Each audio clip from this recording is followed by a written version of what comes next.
Dear viewers, welcome to Chronicles of a Collapsing World. In the year of our Lord, amid the shifting tides of power, it was so that the venerable scribes of Fox did send forth missives unto the courts of Trump and Harris, bearing words of great import. For they did propose, in the month of October, a second grand disputation betwixt the two figures. And lo, Trump in his courtly manner didst ponder the invitation, saying thus, Perchance, should the humors align and my spirit be moved, I might, in such a mood, return to the field of debate once more. Verily, this chronicle doth draw its inspiration from a manuscript penned on the 13th day of September, in the year of our Lord 2024, by the scribe Joseph A. Wolfsohn, whose quill doth serve the house of Fox News. In the twilight of a once great kingdom, where the sun waned low and shadows stretched long across the land, there arose a time of discord and unrest.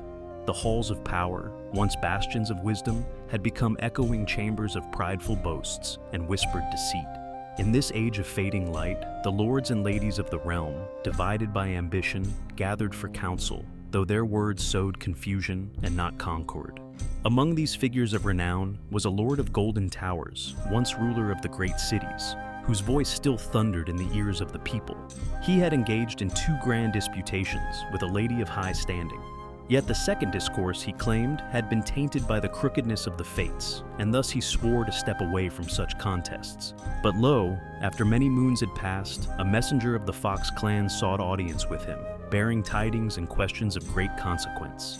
What might compel thee to return to the arena of words, to face once more thy rival? Asked the messenger. With a wave of his hand, the Lord replied, I would need naught.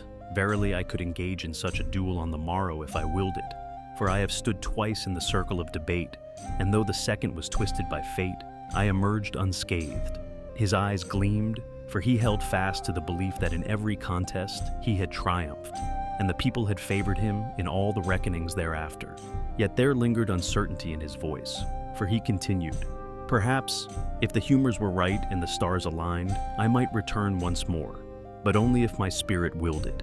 He spoke of triumphs past, claiming victory in the hearts of all who beheld him, though the realm around him crumbled and the earth itself groaned under the weight of division. And so, in the fading days of the realm, the Lord of Golden Towers spoke again, his words now carrying a fiercer edge, echoing across the kingdom like a storm on the horizon. He had once more taken to his scrolls, writing in the language of the masses, sending forth proclamations upon the winds of truth, a mystic device through which all in the land might hear his voice.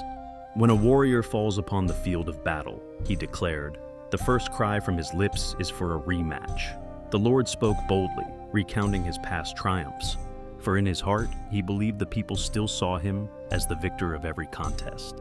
The great reckonings, the debates with Lady Kamala, the rival from the Democrats, a faction he named as comrades of the radical left, were battles I won, he boasted.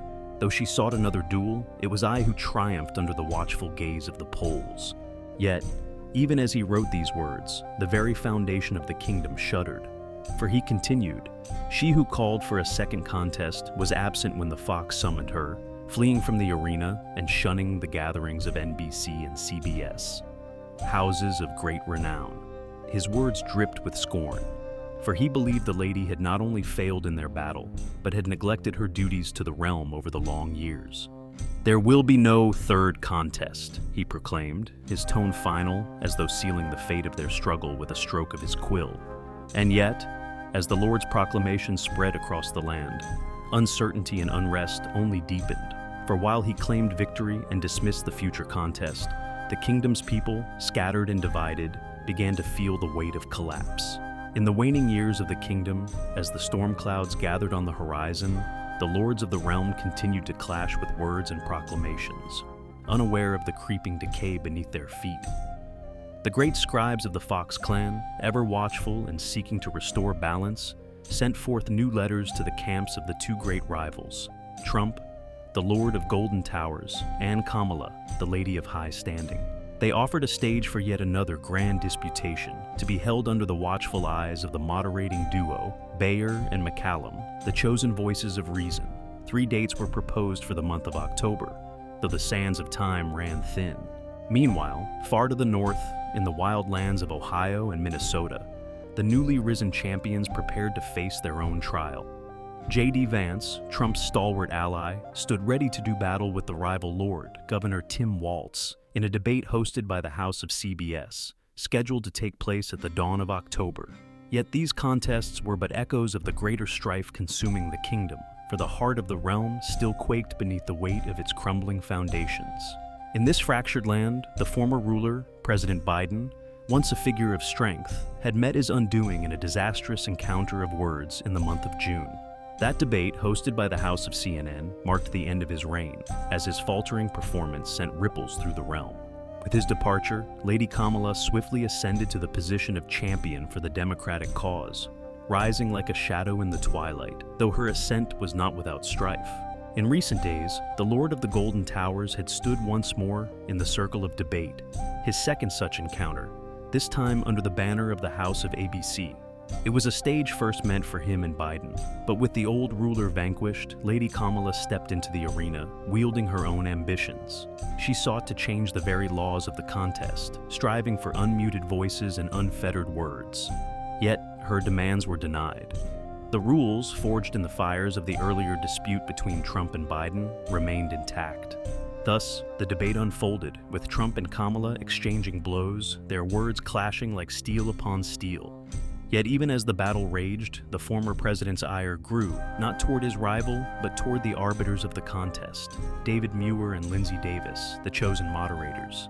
He accused them of wielding their power unjustly, claiming that they held their blade of fact-checking too heavily against him, while letting Kamala's transgressions pass with but a whisper. The people murmured, for many believed the balance had been lost in the fray. The kingdom, once held together by fragile threads of order, now seemed to unravel with every passing day.